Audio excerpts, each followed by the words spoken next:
Sukap yang malam, senja yang kau kirimkan sudah kuterima.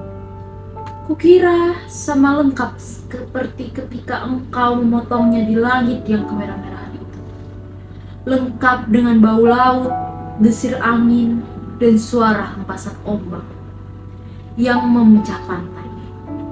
Ada juga kepak burung-burung, lambaian pohon-pohon nyiur dalam kegelapan. Sementara di kejauhan, perahu layar merayapi cakrawala dan melintasi matahari yang sedang terbenam. Aku pun tahu Sukap, senja yang paling keemas-emasan sekalipun hanya akan berakhir dalam keremangan menyedihkan. Ketika segala makhluk dan benda menjadi siluet, lantas menyatu dalam kegelapan.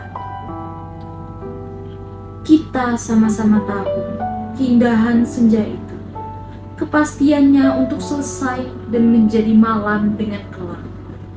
Manusia memburu senja kemana-mana, tapi dunia ini fana Sukap, seperti senja. Kehidupan mungkin saja memancar gilang gemilang, tetapi ia berubah dengan pasti. Waktu mengubah segalanya tanpa sisa, menjadi kehitaman yang membentang sepanjang pantai, hitam, sunyi, dan gelap. Rupa-rupanya dengan cara seperti itulah dunia ini mesti berakhir. Senja yang kau kirimkan telah menimbulkan bencana tak terbayangkan. Apakah engkau tahu suratmu itu baru sampai 10 tahun kemudian? Engkau tidak akan pernah tahu Sukap. Seperti juga engkau tidak akan pernah tahu apa yang terjadi dengan senja yang kau kirimkan ini. Senja paling tidak berharga dalam hidupku Sukap. Senja sialan yang paling tidak mungkin diharapkan manusia. Senja ini baru tiba setelah 10 tahun. Karena tukang pos yang jahil itu rupanya penasaran dengan cahaya merah kemas-emasan yang memancar dari amplop itu Sukap. Cahaya itu telah mengganggunya semenjak ia menggenjot sepeda dari kantor pos, berkilau-kilau dan memancar di tas surat yang tergantung di sepedanya. Begitu rupa sehingga cuaca siang hari menjadi kacau. Angin menderu dan ombak terdengar mengempas-empas. Meskipun ia bersepeda mendaki Bukit Kapur, demikianlah, maka ia suatu ketika berhenti. Dari dalam tas itu terdengar suara-suara. Ia buka tas itu.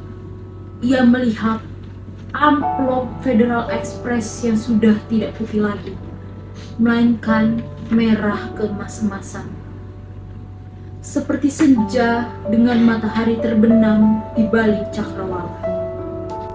Tukang pos itu mengambil amplop tersebut. Menimang-nimangnya agak berat juga. Maklumlah, bukanlah amplop itu berisi senja Sukap.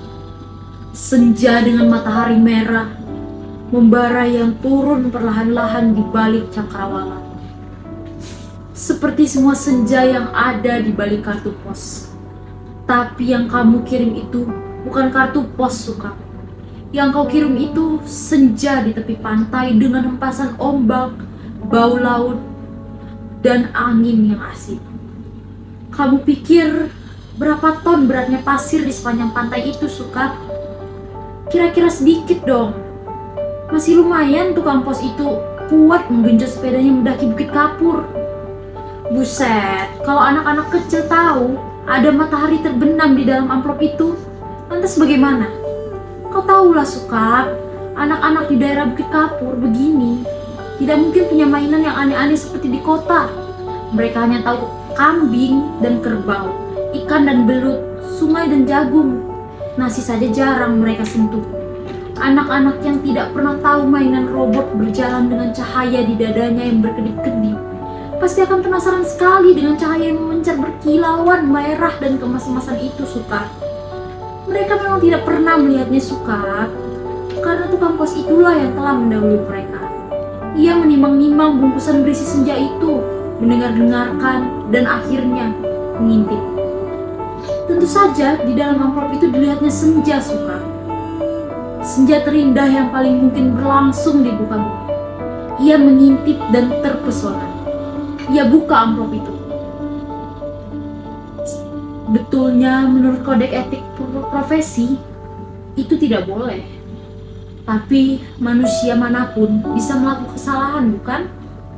Ia buka terus amplop itu dan melihat senja dengan langit merah kemas-emasan di dalam sana, di mana mega-mega berpencar seperti perahu di danau, memberikannya perasaan nyaman dan tenang.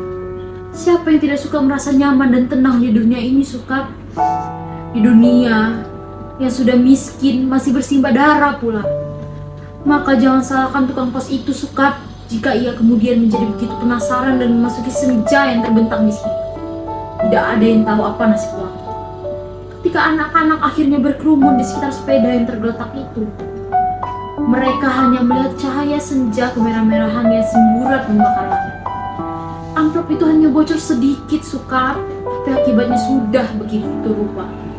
Ini semua gara-gara kamu, Sukar. Sukar yang malang, bodoh, dan tidak pakai otak. 10 tahun lamanya tukang pos itu menggembara di dalam amplop. Kita tidak pernah tahu apa yang dilakukannya di sana. Apakah dia kawin, beranak pinak, dan berbahagia? Atau selama itu dia hanya duduk-duduk saja memandang matahari terbenam dengan perasaan kehilangan. Sementara langit yang tadinya merah kemas-emasan perlahan-lahan menggelap kebiru-biruan. Aku juga tidak tahu bagaimana caranya menikmati senja di dalam amplop, Sukar.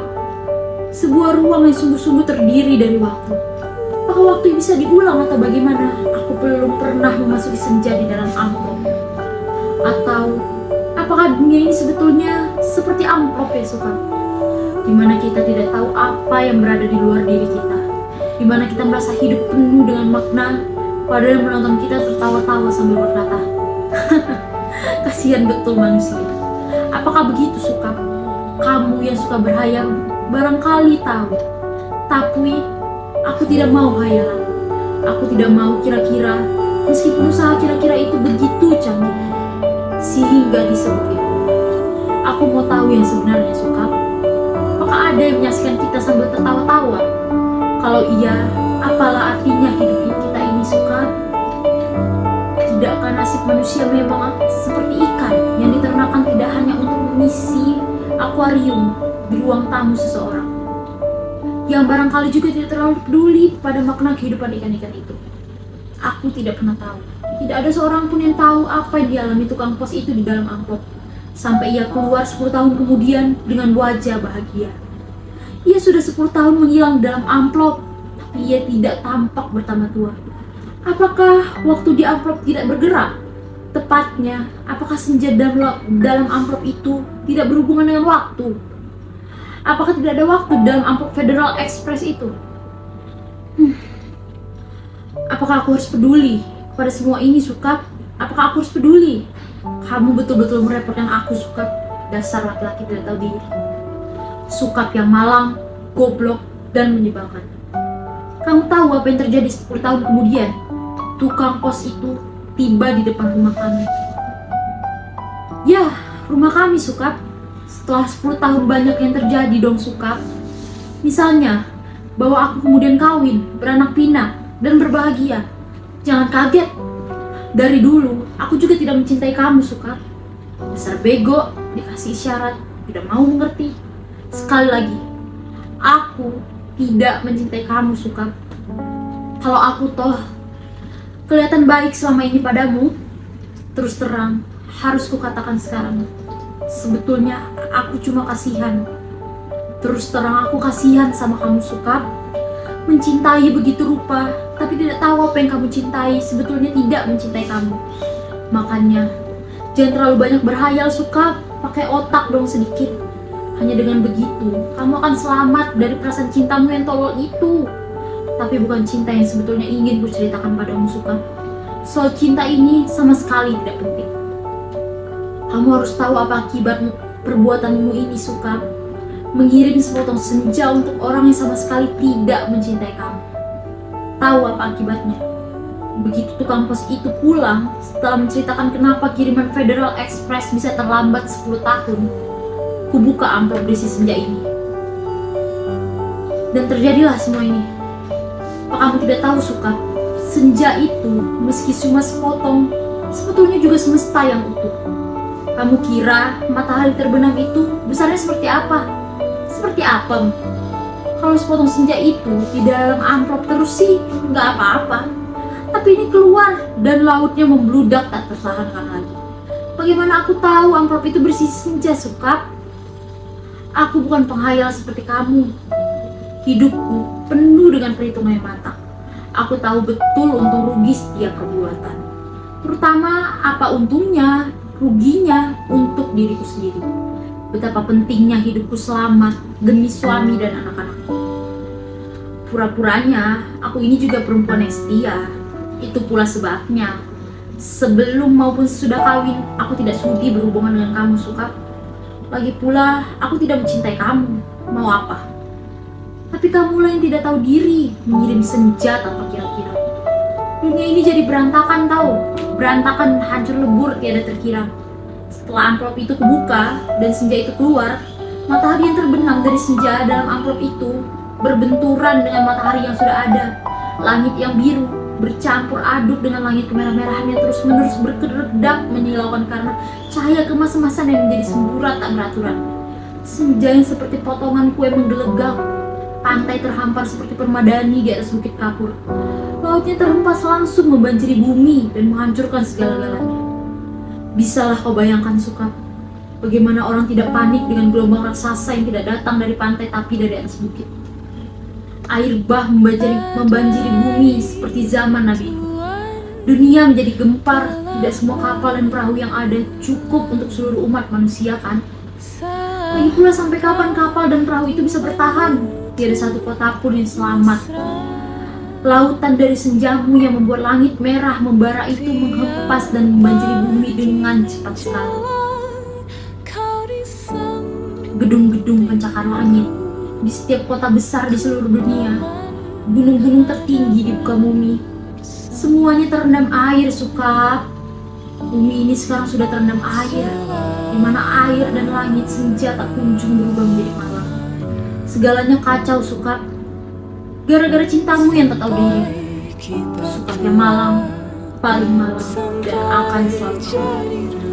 Aku menulis surat ini dengan kertas dan pena terakhir di bumi. Di atas puncak Himalaya, di depanku ada sebuah sampan kecil dengan sepasang dayung dan sebungkus supermie. Itulah makanan terakhir di muka bumi. Sisa manusia yang menjadi pengembara lautan di atas kapal dan perahu telah mati semua karena kehabisan bahan makanan maupun mayat teman-temannya sendiri. Manusia memang banyak akal, tapi menghadapi senja dari amplop itu tidak ada jalan keluar. Banyak orang mempertanyakan diriku, kenapa aku membuat dirimu begitu cinta menurutku? Padahal cinta secuil pun juga tidak, sehingga kamu mengirimkan sepotong senja itu kepadaku dan tumpah ruah membanjiri. Tapi coba katakan, itu bukan salahku toh, Sukap. Aku tidak mau disalahkan atas bencana yang menimpa umat manusia. Mengapa cinta harus menjadi begitu penting sehingga kehidupan terganggu? Ini bukan salahku. Air laut melihat makin dekat. Setidaknya setengah jam lagi tempat aku menulis surat ini sudah akan terendam seluruhnya. Aku akan naik perahu menayung sampai Thailand, makan supermie mentah, lantas menanti malam. Akan kukirim kemana surat ini? Surat ini loh, Sukap, akan kukirim kemana? Barangkali pun kamu pun sudah mati, Sukap. Semua pengembara di lautan sudah mati, sedangkan di puncak tertinggi dunia ini tinggal aku sendiri. Dan hari ke hari memandang senja yang selesai, di mana matahari tidak pernah terbenam lebih dalam lagi. Semesta dan amplop itu telah menjadi pemenang dalam benturan dua semesta. Namun semesta dalam amplop itu cuma sepotong senja, sehingga dunia memang tidak akan pernah sama lagi. Kalau aku mati nanti, bumi ini akan tetap tinggal senja selama-lamanya, dengan matahari terbenam, separuh yang tidak pernah turun lagi. Langit merah selama-lamanya, lautan jingga selama-lamanya, tetapi tiada seorang manusia pun memandangnya. Segenap burung sudah punah karena kelelahan terbang tanpa henti. tinggal ikan-ikan menjadi pembuasa bumi. Di kejauhan, kulihat ikan paus merah yang menjerit dengan sedih. Sukap, aku akan mengakhiri surat ini. Akan kulipat menjadi perahu kertas dan kulayarkan ke laut lepas. Bukan tidak mungkin surat ini akan terbaca juga, entah bagaimana caranya. Namun siapapun yang menemukannya akan membaca kesaksianku. Jika tidak, aku pun tidak tahu apa nasib waktu. Kepada senja yang abadi, sebelum melipat surat ini, betapapun semua ini terjadi karena cinta, dan hanya karena cinta, betapa besar bencana telah ditimbulkannya ketika kata-kata tak cukup menampungnya. Kutatap senja itu masih selalu begitu, seperti menjadikan suatu perpisahan yang sendu. Selamat berpisah semuanya, selamat tinggal. Alina, Pondok Aren, Sabtu 10 Februari 2001.